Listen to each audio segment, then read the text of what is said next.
children! Save our children! The FBI first came out about that. Epstein did not kill himself.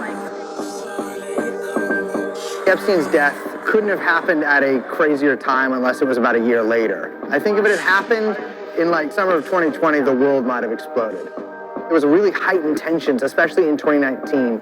You know, you had years of kind of conspiracy theories, both on the right wing with QAnon stuff, and then a lot of Democrats with like the Russiagate and all this, like, you know, Trump is a secret agent. There was a large swath of our country that had kind of lost their shit.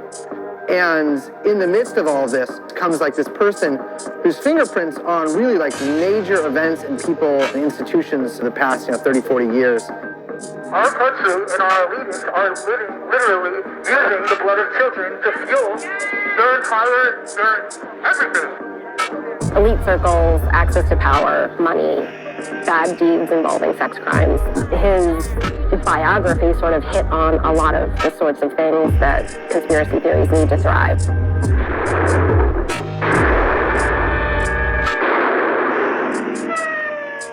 A conspiracy is a plot by usually a group of wealthy or powerful figures to carry out an act against the public good without the public's knowledge. The United States is no stranger to conspiracy culture because we have had a large number of actual conspiracies. Watergate, Iran-Contra, 9/11, January 6th. When the pieces of the puzzle are missing, people will attempt to put them together on their own, which is then referred to in a pejorative way as a conspiracy theory. And I don't think that there's any shame in having a theory about a conspiracy if you are pursuing it in good faith, and if you are doing so with evidence and facts. Where it becomes a problem is when you see people like, for example, Alex Jones using what I call weaponized conspiracy theories, where they're putting forth propaganda and threats and lies, and they're doing it under this veneer of conspiracy theory. This story that's been the biggest thing on the internet is a rabbit hole that is horrifying to go down. Cover Pizzagate, we have covered it, we are covering it, and all I know is God help us, we're in the hands of pure evil. Over the years, there became this idea that in the basement of Comet Ping Pong Pizza was a sadistic dungeon frequented by Hillary Clinton and the Democrats who, would torture children and harvest their hormones. Children are a very particular target because children are something that many of us know are defenseless. Many people from the internet are showing up and taking pictures. And one man decides to show up with a gun. Fake news, real gunfire.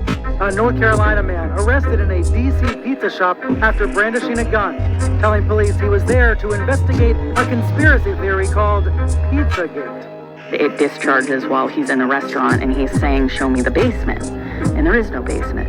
And so he had become fully deluded that he himself could rescue these children. QAnon takes on a very similar set of criteria around, again, it's the Democrats, again, they're harming children.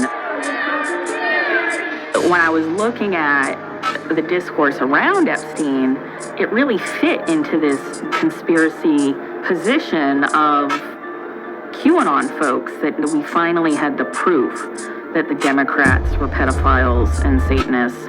And what was interesting about it, though, to me, is how easy it was for them to deflect Trump and say, well, Trump was there too, but he wasn't doing this. But Bill Clinton, he's the real monster. They don't talk about how Trump was accused of rape by a 13-year-old girl, by a woman who was stolen, procured by Epstein, and forced into sexual slavery when she was 13. But they bring up that Bill Clinton went on Epstein's plane. Flight logs for Bill Clinton on pedophile billionaire's sex jet. Look, what we've heard about in this Epstein case are Democrats. We hear about Bill Clinton, everybody says, no, Bill was never on the plane, except he's on the manifest 26 times. The truth of this story is sexual abuse doesn't discriminate based on political party. There were people on both sides, on all sides really of the political spectrum, who were connected to this and who were involved in this. This was about power. The primary thing about Jeffrey Epstein and his case is that he was guilty of doing exactly what so many of these conspiracy theories say wealthy elite people do, which is engaging in sex with underage people.